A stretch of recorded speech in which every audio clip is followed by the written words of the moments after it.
So, what? Survival! Stress and coping skills. Stress happens when there's a physical, mental or emotional demand that's either tough or that you're unable to handle at that time.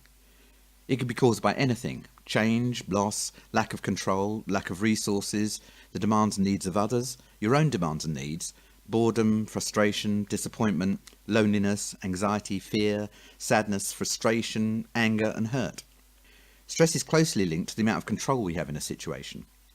Common stress symptoms: being moody, touchy, ratty, short-tempered or over-emotional with anger or sadness, being tense and jumpy, having difficulty concentrating on things, not feeling hungry or eating more than usual, feeling tired a lot, aching muscles, headaches, stomach aches, chest pains, feeling sick, and having problems sleeping.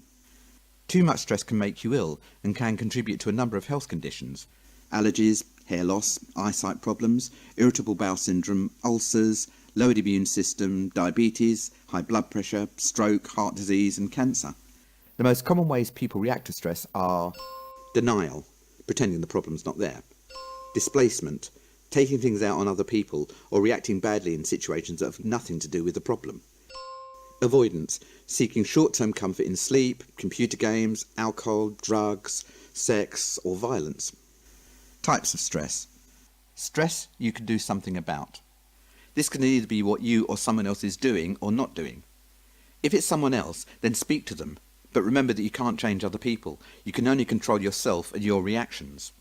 If you have to rely on them for something, then try to do as much stuff for yourself as you can. That way you keep more control of the situation. Some stress is to do with bad time management, not giving yourself enough time to do things. For instance, if you get stressed because you've not done your homework, then that's down to you. Learn not to leave it until the last minute, duh.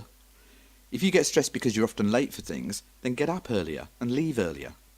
If you've got lots of things to do and only a certain amount of time, then prioritise your tasks in terms of importance and make a plan. Do the most important ones first and work your way down the list. Don't sit around thinking about it, get on with it. The more you sort them, the less stressed you'll be. You'll also get to feel good that you've achieved something. If someone gives you a job to do, then make a realistic assessment of how long it will take. Most people underestimate how long things take and overestimate how much free time they have. Do it the other way round. Double your estimate of how long it'll take. If you get it done sooner, then you can relax and do something more fun. Learn to say no.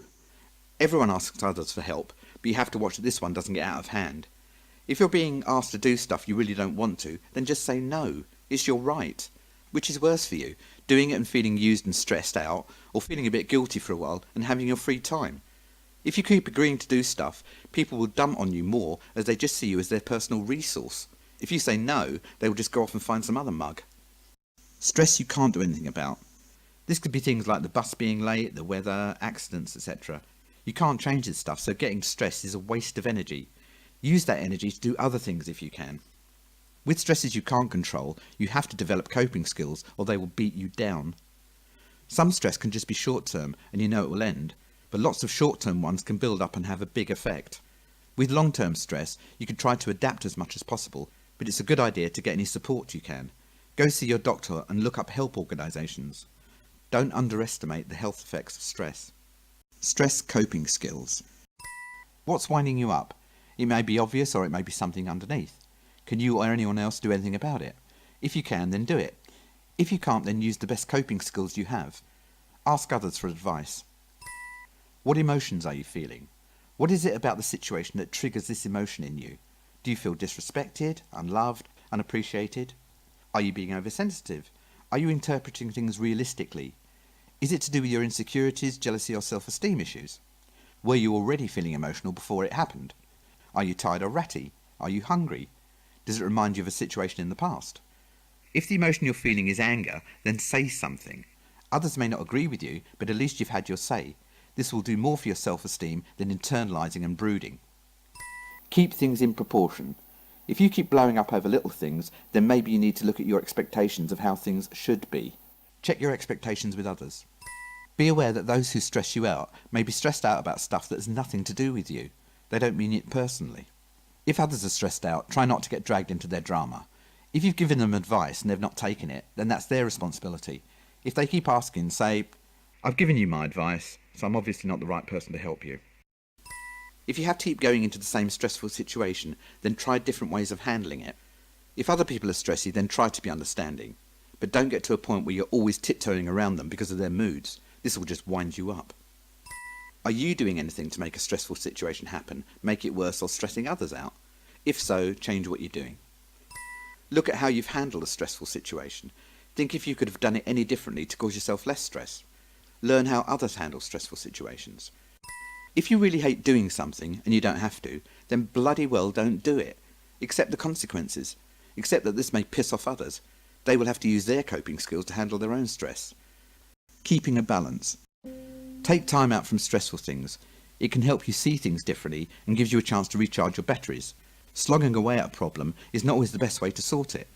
Keep a sense of balance and have time off to forget your troubles. Watch your health.